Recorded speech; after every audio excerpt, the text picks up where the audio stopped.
Welcome back to the International Greenkeepers for Hire YouTube channel. Today we are talking about line marking in our Techy turf series.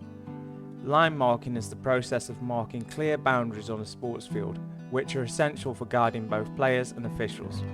But it's not just about drawing lines, it's important to be accurate and follow the specific requirements for the sport that you're working on. Each sport has its own set of guidelines for pitch sizes and markings, provided by its governing body.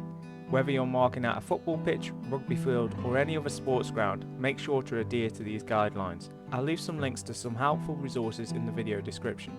In terms of what you'll be using to mark the pitch, there are a couple of popular options when it comes to line marking: wheel-to-wheel machines and spray machines. First up, wheel-to-wheel machine. This equipment uses a three-wheel mechanism. These wheels collect and transfer the paint to the surface. These machines are affordable and straightforward to use, making them perfect for grassroots football clubs. However, can be difficult to use on bare ground where the paint won't stick. Keep in mind that wheel-to-wheel machines tend to use more paint compared to spray machines, but are great for using old paint that can no longer be ran through spray machines. Next, we have spray machines. These machines spray pressurized paint between two discs, providing a constant and adjustable line width. The flow of paint can be adapted to your walking speed, making it very versatile and efficient.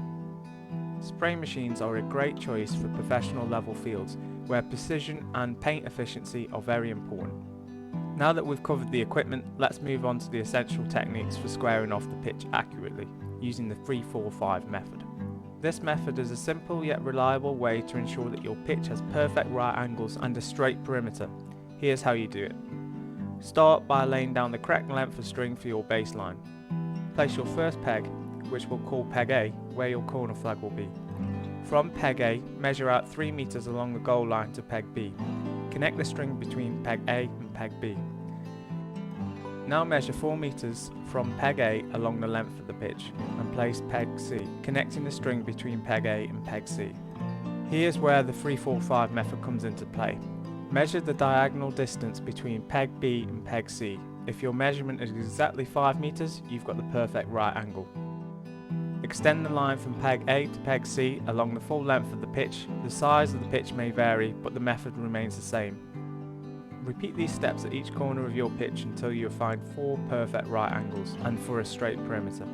For larger pitches, you can multiply these numbers, for example by 10, 30 meters, 40 meters, 50 meters, rather than 3 meters, 4 meters and 5 meters for even greater accuracy. This method is considered the easiest way to achieve accurately marked pitches ready for a game. Thanks for watching. If you found this video helpful, give it a thumbs up and don't forget to subscribe for more tips and tutorials like these.